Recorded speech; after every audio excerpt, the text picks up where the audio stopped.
반갑습니다. 오늘 7월 첫째 주 주일 예배를 하나님 앞에 올려드리도록 하겠습니다. 작년 같았으면 이 7월 첫째 주에는 우리가 야외 예배를 드리는데요. 상황이 이러다 보니 야외 예배는 드리지 못하지만 야외 예배를 드린다는 마음으로 이 시간 주님 앞에 함께 예배 올려드리도록 하겠습니다. 이 시간 함께 기도하심으로 예배를 시작하도록 하겠습니다. 다 같이 기도하시겠습니다. 하나님 감사합니다. 오늘도 불러주셔서 감사합니다. 하나님의 백성으로 기억해 하여 주셔서 감사합니다. 저희들이 비록 떨어져 있지만 주님의 날 주님 앞에 예배드리기 위하여서 모였다라고 하는 것, 그것으로 하나님 기뻐하실 줄 믿사오니 이 시간 어디서 무엇을 하든지 간에 주님 앞에 예배드리는 것을 귀하게 여길 수 있는 주의 백성들 되게 하여 주시옵소서. 하나님 앞에 올려드리는 이 귀한 예배가 저희들의 마음 깊은 곳에서부터 흘러나오는 신령과 진정으로 드리는 예배 되게 하시고, 저희들이 다시 모이는 그날까지 하나님 끝까지 지켜주시며 인도하여 주실 것을 간절히 바라옵고 원합니다. 저희들의 연약함과 나약함 불쌍히 여겨주시고, 이 시간 주님 앞에 온전히 설 때에 주님 저희들의 모든 것 기억하시고 위로하시고 하나님 책임져 주시옵소서. 함께 하실 것을 믿사오며 사랑이 많으신 예수님의 이름으로 기도하옵나이다. 아멘. 이 시간 우리가 함께 찬양하는 시간 갖도록 하겠습니다.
이 시간 우리 하나님 말씀 함께 보도록 하겠습니다. 야고보서 1장 5절에서 8절입니다.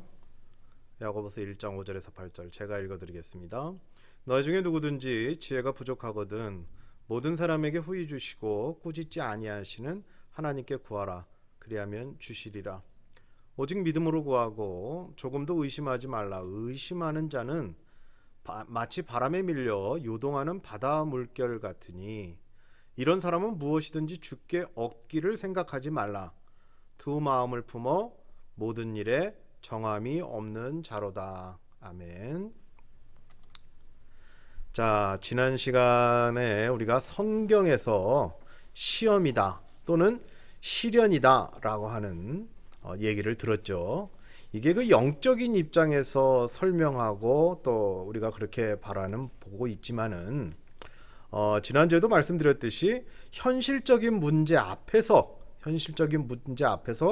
당하고 있는 상황이라고 한다면 사실 이것을 훈련이니 결국 나중에는 축복이 된다느니 하는 이러한 생각들은 우리의 이성이나 이해 수준에서는 사실 쉽게 허락되는 것은 아닙니다.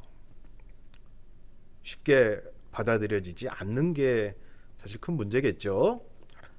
그러나 이것은 어느 누구나 마찬가지라고 하는 거죠. 어느 누구나 마찬가지예요. 다만 정말 훈련의 효과를 보고 그 성장의 맛을 본 사람들은 정도의 차이는 있을지 모르지만 죄성을 가진 그러한 연약한 존재로서 받아들이는 그 충격은 사실 늘 따라다니죠. 늘 따라다닙니다. 그래서 우리가 뭐 힘들다, 어렵다라고 하는 표현을 쓰는 거 아니겠습니까? 그러면 뭐 그러려니 하면서 또 넘기면 되는 것인가? 이것도 사실은 쉽지 않은 얘기죠. 그냥 넘길 정도면 뭐 그러려니 하고 그냥 넘길 정도만 돼도 이거는 정말 어느 정도 성장이 꽤 된 상태라 해도 과언이 아닌 겁니다. 그럴 정도로 힘든 부분이죠. 대부분은 패닉에 걸려서 엄청난 심적 부담감을 가지게 되는 것이 솔직한 현실입니다. 왜냐하면 문제의 그 해결에 최전선에 누가 있는가를 봐야죠. 이 문제를 당했을 때 그 문제 해결의 최전선에 누가 있는가를 보면 오직 자기 자신만 서 있기 때문에 그렇죠. 그래서 이 현실과 이해가 늘 충돌이 일어나는 겁니다. 그래서 자신과 문제만 있는 거예요. 자신과 문제만 있고 전혀 주변에 다른 것을 볼 여유조차도 없죠. 사실 이게 우리의 모습입니다. 이게 우리의 모습이에요. 야고보는 이러한 우리의 모습을 외면하거나 무시하지 않았습니다. 충분히 인정했어요. 그리고 더 나아가서는 어떻게 했냐면 이해를 해줍니다. 이해를 합니다. 자신과 전혀 다를 바 없음에 대해서 야고보와 우리가 전혀 다를 바 없구나 라고 하는 부분에 대해서 부정하고 있는 모습은 전혀 보이질 않아요. 그래서 5절을 보시면 뭘 하고 있냐면 권면을 하고 있어요. 5절을 한번 볼까요?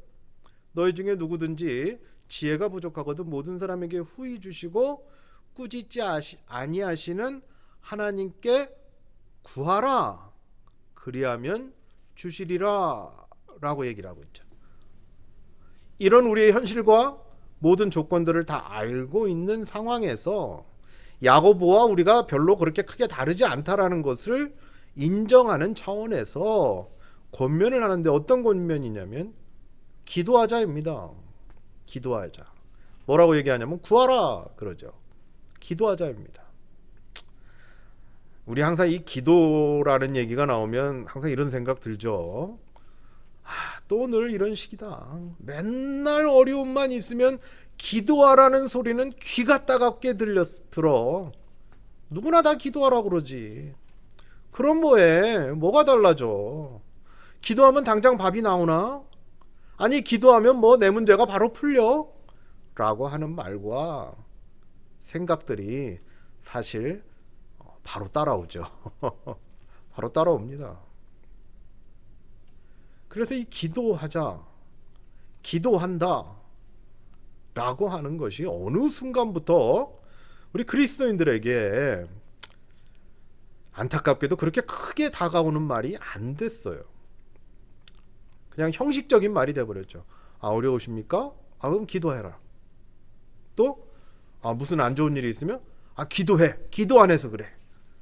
기도가 없어서 그래. 이런 말들. 정작 현실 앞에서 죽어나가는데 기도하라고 하는 때로는 너무나 무책임한 것 같은 그런 얘기로 전락해버린 게 기도하자 라고 하는 것이 돼버렸어요. 안타까운 현실입니다. 정말 안타까운 현실이에요. 실제로 보면 이게 기도했을 때 나타나는 그 결과물이 생각보다 타율이 그리 높지 않아요. 타율이 그리 높지 않아요. 왜 타율이 높지 않을까요? 왜 기도하는 족족 결과물이 나오지 않는 걸까요? 분명히 기도는 하라 하는데 왜 이렇게 타율이 낮을까요? 야고보서 우리 4장 2절과 3절을 한번 보실까요? 야고보서 4장 2절과 3절입니다. 너희는 욕심을 내어도 얻지 못하여 살인하며 시기하여도 능히 취하지 못함으로 다투고 싸우는도다. 너희가 얻지 못함은 구하지 아니하기 때문이요 구하여도 받지 못함은 정욕으로 쓰려고 잘못 구하기 때문이라. 아멘. 자, 기도의 응답을 받지 못하는 이유를 야고보서 4장에서 잘 설명을 하고 있어요. 사실 야고보가 설명을 하고 있는 건데, 첫째가 뭔가 봤더니 욕심과 정욕으로 물들어 싸우기는 해도 구하지 않기 때문이라고 얘기를 하고 있어요. 다시 한번 볼까요? 우리 야고보서 4장 말씀을 보시면 욕심도 있고요. 욕심을 내도 얻지 못하고요. 그래서 어떻게 하냐면 살인을 합니다.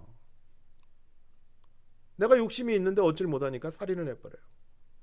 어떤 방법이든지 간에. 시기하여도 욕심도 있고 시기해도 어떻게 됐어요? 능히 취하지 못함으로 앞서 말한 것처럼 얻지 못하는 거예요. 욕심도 내고 시기도 하지만 얻어내질 못하는 거죠. 그래서 어떻게 하냐면 다투고 싸우는 거예요. 다투고 싸워요. 다투고 싸우기는 해도 뭘 하지 않는다고요? 구하질 않아요. 그래서 못 얻는다고 그래요. 두 번째로 3절에서 뭐라고 하냐면 구하긴 해요. 구하긴 합니다. 구하긴 하는데 얻질 못해요. 나중에 알고 봤더니 뭐냐면 정욕으로 쓰려고 잘못 구하기 때문에 그런다고 그래요. 여기서 정욕은 뭡니까? 앞서 언급한 것처럼 욕심과 시기 같은 것들. 그죠? 욕심과 시기 같은 것. 그것 때문에 싸우기는 하지만 구하지는 않는다고 했는데, 왜냐하면 싸운다라는 건 내가 해보겠다는 거거든요. 어떻게 해서든지 어떤 문제 앞에서 누구 간에 그냥 내가 해결해 보겠다. 그래서 구하지 않는 거예요. 두 번째는 구하긴 했어요. 구하긴 했지만 결국은 욕심과 시기와 별 차이 없는 그런 정욕으로 잘못 쓰려고 구했기 때문에 안 된다 그래요. 종합해 보면 뭐냐면 싸우고 다투는 이유가 뭐냐를 봐야죠. 그게 뭐냐면 욕심인 거죠. 욕심이고 시기인 거예요. 욕심이 뭐냐면 단순하게 자기만 가지려는 성품의 의미를 사실은 넘어서요. 나만 가지고 싶어, 그런 거를 욕심이라고 생각하는데 그 성품의 의미를 넘어서요. 욕심은 뭐냐면 사실 나만 보이는 거예요. 나만 보여요. 나만. 그걸 욕심이에요. 욕심의 출발은 나만 보이는 겁니다. 나만. 기도를 해도 나만 위해서 하고 내 문제, 내 조건, 내 만족을 위해서만 기도를 하게 되는 거죠. 그러니까 기도를 해도 욕심으로 기도를 하는 거예요. 나만 어떻게, 나만 보이기 때문에. 그래서 이 기도를 도깨비 방망이 정도로 생각을 하는 거죠. 기도해도 소용없더라 라는 결과물을 가지고 살아가는 사람들의 특징을 보면 왜 그러냐면 정욕으로 구했기 때문에 그렇거든요. 왜냐하면 안 구하진 않았기 때문에. 구하잖아요. 구하긴 구했는데 결국은 욕심 때문에, 내 정욕 때문에 구해서 못 얻는 사람들은 에휴, 기도해도 소용없어, 맨날 기도만 하래, 기도해서 달라진 게 뭐가 있어 라고 얘기하는 사람들의 특징입니다. 자, 이제는 내 기도는 어떤가 라고 자문해 보시길 바랍니다. 내 기도는 어떤가요? 물론 구하지도 않았으면 말을 말아야 돼요. 구하지도 않았으면 이렇다 저렇다 말도 하지 마시오. 구하지도 않았으면. 아니, 구하지도 안 해놓고 뭐 내 기도를 들어줬니 안 들어줬니 뭐 이런 얘기는 할 수 없잖아요, 우리가 상식적으로. 하지만 구했다면 어떤 의중으로 했는가를 돌아보시면 쉽게 답이 나오지 않을까요? 구했다면 어떤 의중을 가지고. 기도가 문제가 아니라, 또 기도가 어려워서가 아니라 혹시 기도에 접근하는 자의 마음의 문제가 아닌가, 그것을 돌아볼 필요가 있다라고 하는 거죠. 물론 이 기도하는 게 어려울 수 있어요. 이제 신앙생활을 처음 하시는 분들, 또 너무나 기도할 제목이 막연해서 기도가 어려운 분들이 있어요. 그래서 제가 뭐 성경 공부 시간에나 또 개인적으로 기도에 대해서 문의를 하시는 분들에 대해서 얘기하는 것은 뭐냐면, 그냥 편하게 얘기하시듯, 그냥 편하게 하나님 앞에 얘기하시듯, 어떤 막 형식과 절차를 찾아서 하려고 하지 마시고, 그럼 너무 어려워지니까. 대표 기도하듯 그렇게 뭔가를 하려고 하지 마시고, 그냥 편하게 운전을 하실 때나 식사를 하실 때나 뭐 그 어느 때나, 그리고 자꾸 내 마음속에 들어오는 어떤 근심 걱정이 생길 때나 그냥 주여 주여 주여만 외쳐도 그 주님이 다 아시죠. 구하냐 안 구하냐의 차이를 얘기를 한다면. 왜냐하면 하나님은요, 야바이꾼이 아니잖아요. 그리고 도깨비가 아니시기 때문에 우리의 형편과 처지를 잘 아시고, 우리가 주께 나와 구하기를 원하시는, 그리하면 뭐 한다고요? 주시리라 그래요. 물론 야고보서 4장 2절과 3절의 조건만 아니라고 한다면 주신다는 거예요. 야고보는 이러한 우리의 성품을 알기에 구함의 내용을 뭐라고 표현을 하냐면 지혜라고 합니다. 우리는 이 지혜라고 하는 것을 어떻게 이해를 합니까? 과거나 지금이나 한결같이 이 지혜가 뭐냐라고 물었을 때 우리의 대답은 뭐냐면, 어떤 올바른 계획을 세우는 방법, 뭔가를 잘 이렇게 조직적으로 잘 짜고 뭔가를 이렇게 계획을 잘 세우는 것, 그럴 때 이제 지혜가 필요하다고 생각하거나, 아니면 어떤 성공하는 방법들, 뭐 이런 것들을 얘기할 때 지혜로 이렇게 막연히 그렇게 생각하는 경우가 많아요. 지혜다 그러면 왠지 지혜면 똑똑할 것 같고, 지혜면 공부도 잘할 것 같고, 그리고 사업도 잘할 것 같고, 뭔가 미래를 위해서 정말 잘 그 셋업을 해놓는 어떤 그런 걸로 지혜를 생각할 수 있는데, 그러나 성경에서 말하는 지혜의 출처는 사람이 아니라는 거예요. 우리가 아니라는 거예요. 내 IQ가 아니라는 거예요. 내 경험이 아니라는 거예요.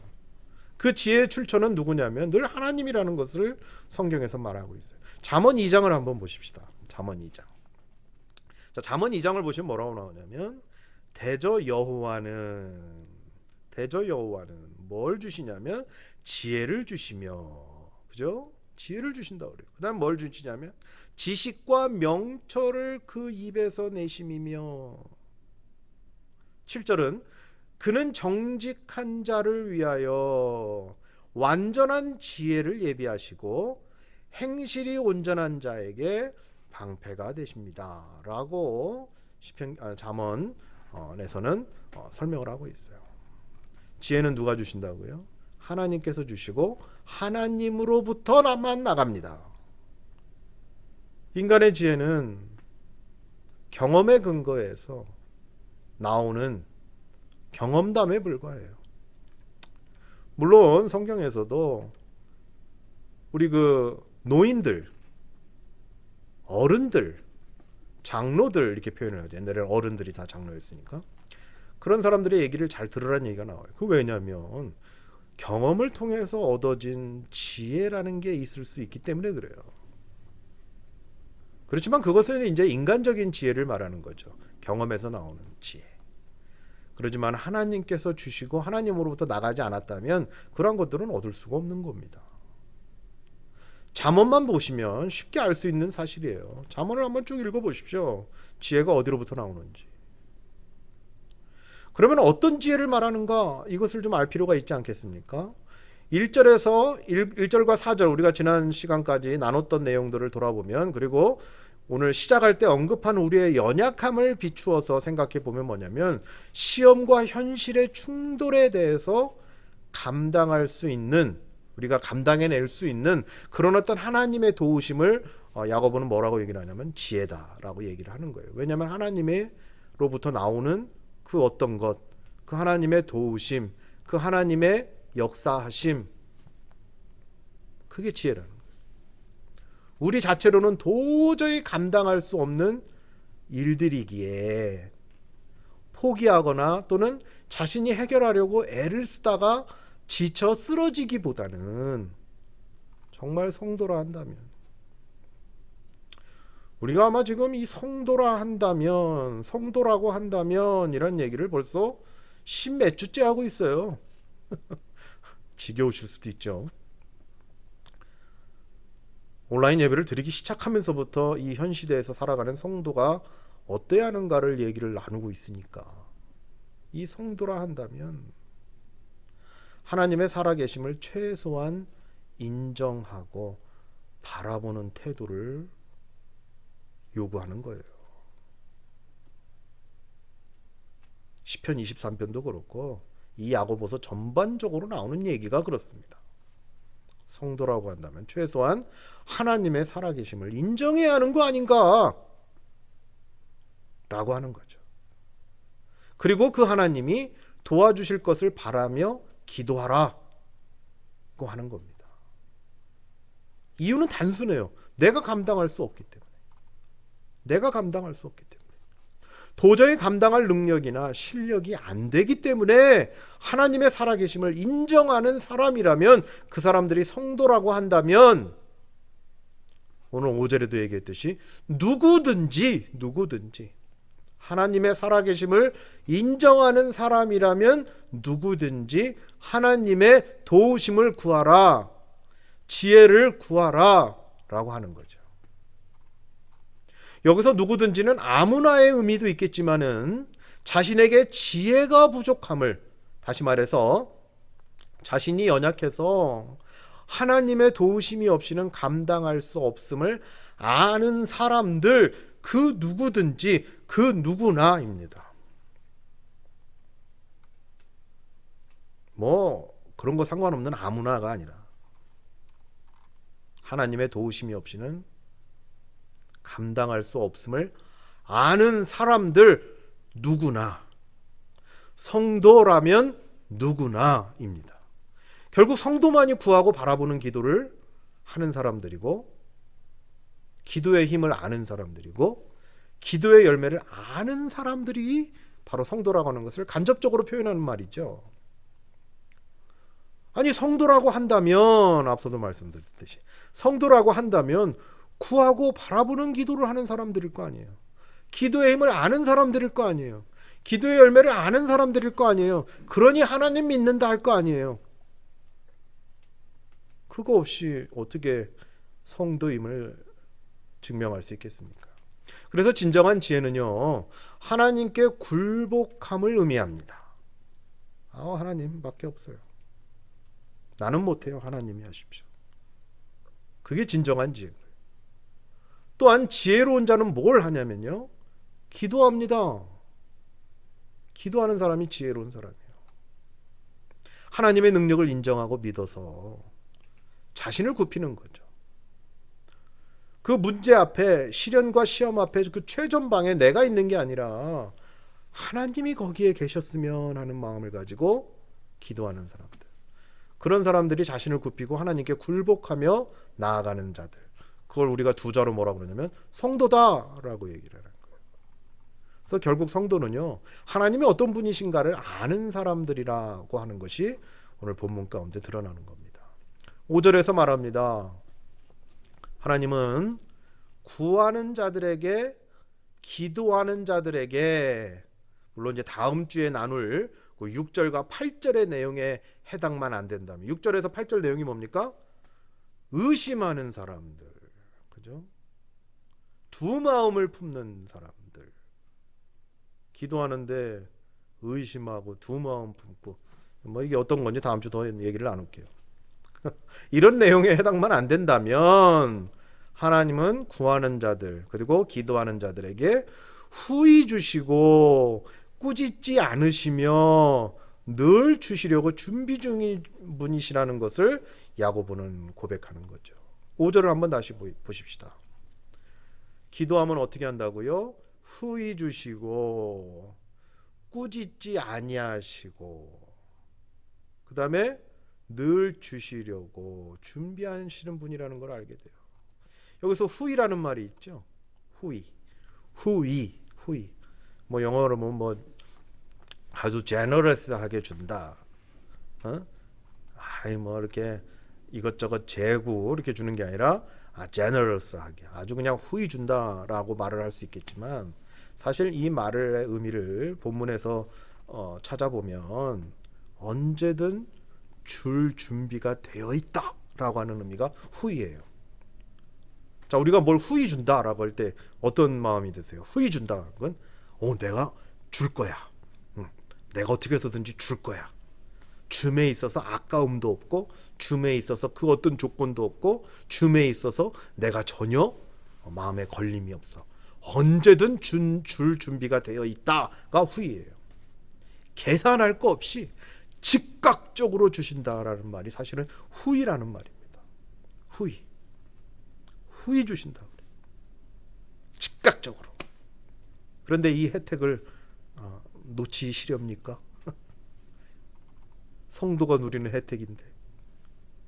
우리가 이 캐나다에 살면서 텍스를 내고 있다라는 이유 하나로 얼마나 이 난리 속에 혜택을 많이 받고 있습니까? 스스로 고립시키지 마십시오. 기도하지 않고 구하지 않는다라는 것은 스스로를 고립시키는 거예요. 그래서 이 은혜, 이 혜택을 놓치는 거죠. 그래서 기도하지 않는다라고 하는 것, 구하지 않는다라고 하는 것은 스스로를 고립시켜서 이 은혜를 놓친다 이런 의미죠. 그러지 않으시기를 저는 간절히 축원합니다. 그러지 않으셨으면 좋겠어요. 후히 주신다는데 구하기만 하면. 그리고 또 뭐라고 얘기하냐면요, 꾸짖지 않는데요. 다시 한번 5절을 보십시다. 뭐라고 얘기하냐면 후히 주시고 뭐 한다 그래요? 꾸짖지 아니한다. 아니 후히 주는데 왜 꾸짖지? 아니 주려고 준비하고 있다는데 왜 갑자기 꾸짖지 않는다고 그러지? 그것은 우리의 어떤 영어 성경을 보면 우리의 어떤 잘못 이런 것들을 다 따지고 계산해서 뭐 단계별로 너 하는 거 봐서 이렇게 준다라는 말이 아니라고 하는 의미로서 꾸짖지 않는다라고 하는 거예요. 우리는 뭐 할 때 보면 너 하는 거 봐서 너 이렇게 했지? 요 정도 했으니까 요 정도 내가 줄게. 뭐 이런 것들 상황 봐서 이렇지 않는다는 거예요. 우리가 잘못한 게 있나 없나 이런 걸 봐서 준다 이런 말이 아니라는 거예요. 그래서 꾸짖지 않으신다는 그런 말이에요. 근데요, 사실 이 꾸짖지 않는다라는 걸 우리 한국 사람의 정서에서 보면 이게 조금 늘 걸려요. 조금만 솔직해져 봅시다. 우리 기도할 때 왜 어떤 생각이 들 때가 있어요? 기도를 하다 보면 너무 매번 하나님 앞에 뭔가 기도로 달라고 하는 거 아닌가? 왜 나는 매번 뭐 크든 작은 일이든 하나님께 기도로 뭔가를 요구하고 왠지 징징거리면서 졸라대는 느낌이 있어서 뭔가 주세요 그러고 막 이렇게 땡깡 부리고 그러다가 뭐 좀 편해지면 갑자기 언제 그랬냐는 듯이 획 돌아가고 뭐 이런 거 있잖아요. 뭔가 이런 태도 때문에 양심에 좀 가책도 느껴지고, 그래서 내가 또 뭔가를 또 하나님 앞에 기도하면 하나님께서 혹시 싫어하시지는 않을까? 너는 왜 맨날 네 어려울 때만 와서 나한테 구하니? 라고 말씀하실까봐 어떤 민망한 상황이 생기지 않을까? 그래서 선뜻 다가서지 못하는 태도, 어떤 느낌인지 아시죠? 우리 한국 사람들 그런 거 있잖아요. 그래서 기도를 못하는 분들도 있다라는 거예요. 뭔가 내가 이 정도는 내가 해봐야지 뭐 맨날 이런 것까지 하나님 앞에 다 달라고 그래 뭐 이렇게 뭐 이거 어떤 느낌인지 다 아실 줄 알 거라고 생각을 합니다. 왠지 매번 그러면 그래요. 근데 하나님은요 그렇게 생각하지 않으신다라고 야고보가 말하는 거예요. 그래서 꾸짖지 않으신다는 거예요. 꾸짖지 않으신다. 그리고 후이라는 표현을 써서 언제든지 주려고, 즉각적으로 주려고 준비하고 계신다라는 것을 야고보는 지금 강하게 얘기하면서 권면하는 거예요. 기도하자. 기도하자.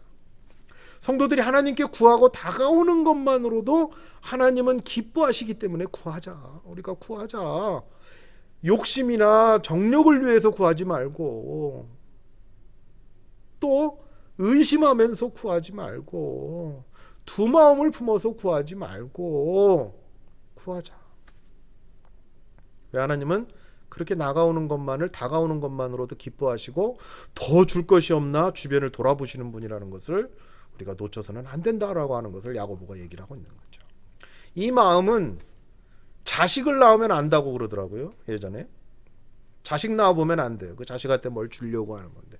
근데 이 마음을 더 잘하려면 어떻게 하냐면 손자를 보면 안 돼요. 그런 얘기를 들어본 적이 있어요. 자식을 낳으면 이렇게 뭔가를 주고 싶고 후이 주고 싶고 이런 마음이 생기는데 손자 손녀를 보면 그 마음이 더 많이 생긴다고 하는 얘기를 들었어요. 제 아버지가 그러시더라고요. 우리가 언제 체면 차려서 예수 믿었습니까? 한번 물어봅시다. 우리가 언제 우리 체면 차려서 예수 믿었어요? 돌아보니 예수 안에서 거하게 된 거 아니에요. 돌아보니까. 근데 뭘 그리 체면을 차려요? 아니 하나님 앞에 구하는 게 우리 체면 차릴 거 없잖아요. 양심이 있지. 뭐 그런 거 언제 찾아요? 우리가 언제 양심 가지고 예수 믿었습니까? 그렇다고 그러면 정욕으로 쓰려고 구해야겠구나. 내 욕심을 구해야겠구나. 그건 아니죠. 그건 이제 버르장머리 없는 모습이 될 수밖에 없어요. 그렇게 구해버리면. 은혜로 예수 믿었고 은혜로 살아가게 되고 은혜 안에서 거하는데 계속해서 더 정욕으로 쓰려고 뭔가를 달라고 하는 것, 이제 그거는 이제 버릇없는 태도가 되는 거죠. 성도는 그렇게 하지 않아요. 성도는 그렇게 하지 않습니다. 성도는 하나님을 하나님으로 여기는 사람들이기 때문에 그래요. 하나님을 경홀히 여기지도 않고 정말 하나님을 하나님으로 여기기 때문에 그래요. 저도 야고보와 함께 권면하겠습니다. 우리 기도하십시다. 우리 기도하십시다. 각자의 문제도 있지만 우리 교회와 성도들을 위해서도 우리 기도하십시다. 때가 때이니 더 기도하십시다. 제가 아마 여기서 5년 동안 있으면서 오늘 설교에서처럼 이렇게 강하게 기도에 대해서 얘기를 한 적이 많이 없었던 것 같아요. 야고보서를 하면서 다시 한번 말씀을 드리지만 우리 기도하십시다. 성도라면 기도로 열매를 얻어내십시다. 왜냐하면 기도는요, 하나님과의 거룩한 관계성을 이어가는, 또 이어주는 가장 살아있는 증거요. 또한 성도임을 증명할 기회예요. 우리의 주변을 하나님의 나라로 세워가는 가장 큰 힘이기 때문에 그렇습니다. 어제 오늘 계속해서 제가 전화를 받고 있는 게 있어요. 예배 혹시 교회에서 여셨습니까? 예배 드리러 오시려고.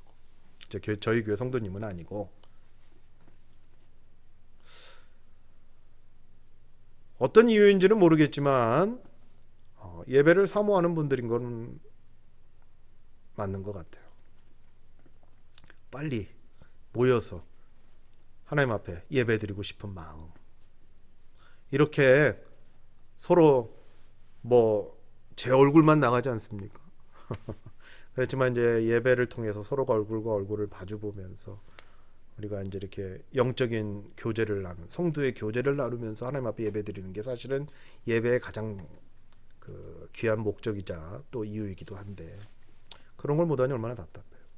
그리고 또 살아가는 지금 현실 속에 이 질병으로 인해서 얼마나 많은 어려움들이 주변에서 벌어지고 있는지 우리가 체험하고 있기 때문에 잘 아실 줄 압니다. 그래서 더욱 기도가 필요한 때가 아닌가 싶어요. 더욱 기도가 필요한 때가 아닌가. 물론 계속 기도하시는 분들도 있겠고 또 뭐 지금도 기도하시는 분들이 있지만 전체적으로 우리가 다시 한번 이 기도가 얼마나 중요한가를 놓치지 않으시면서 또 성도가 가져야 할 그 태도 중에 하나가 기도하는 일이구나 라고 하는 것을 통해서 우리가 기도로 열매를 얻어내는 그런 귀한 역사들을 체험했으면 좋겠어요. 그래서 다시 한번 말씀드립니다. 우리 같이 기도하십시다. 시간을 정해놓고 기도하십시다. 개인적으로도 좋고 또 이제 제가 줌을 통해서 기도하는 시간을 같이 오픈을 하려고 해요. 그래서 잠깐이라도 우리가 말씀 우리가 이제 드라마 바이블로 말씀 잠깐 보고 또 같이 비록 만나지는 못하지만 같이 기도하는 시간을 또 가지려고 합니다. 그래서 우리 함께 기도하시고 또 기도하시면서 이 문제를 잘 해결해 나가시고 그래서 성도로서 다시 한번 주님 앞에 온전히 서시는 저와 여러분의 삶이 되시기를 주님의 이름으로 축원합니다. 기도하겠습니다. 하나님 감사합니다. 다시 한번 저희들이 기도할 수 있는 자들이고 기도가 유일한 방법이요 기도가 우리의 힘이며 기도가 위로가 됨을 다시 한번 알려주시니 감사합니다. 야고보가 오늘 고백했던 것처럼 우리에게 지혜가 부족하고 우리가 감당할 능력이 부족하다면 하나님 앞에 구하고 또 구하면 후히 주시고 꾸짖지 않으시고 늘 우리에게 주시려고 준비하고 계시는 하나님을 소개하면서 같이 기도하자고 권면하는 그 말씀을 나눴습니다. 지금 우리가 해야 할 일인 것 같습니다. 더 하나님 앞에 기도하고 나아갈 수 있는 저희들 되게 하셔서 저희 교회가 이 기도로서 다시 한번 하나님의 도우심을 구하고 다시 저희들의 자리를 찾아가며 저희들의 삶의 현장에서 우리가 성도이고 또 하나님의 나라가 우리의 삶의 현장에서 드러나는 것을 기도로 체험하고 기도로 열매를 얻어낼 수 있는 자들 되게 하여 주시옵소서. 다시 한번 저희들 마음에 기도의 중요성을 깨닫고 주님 앞에 서게 하여 주시고 그 은혜 안에 거하게 하여 주시옵소서. 감사를 드리며 사랑이 많으신 예수님의 이름으로 기도하옵나이다. 아멘. 네, 제가 좀 전에도 말씀 마지막 부분에서 말씀드렸듯이 기도하는 시간을 좀 만들겠습니다. 그래서 수요일 날 오전쯤에 시간을 정해서 전에 우리가 잠깐 성경 공부를 하지는 못했지만 그 시간에 맞춰서 우리가 잠깐 이제 줌으로 했던 적도 있었죠. 그 말씀 같이 보는 시간, 그 고난 주간에. 그래서 그런 것처럼 우리가 시간을 정해놓고 혹시 참여하실 수 있는 분들 같이 참여하셔서 단 10분을 하더라도 우리가 같이 기도하는 시간을 좀 가졌으면 좋겠습니다.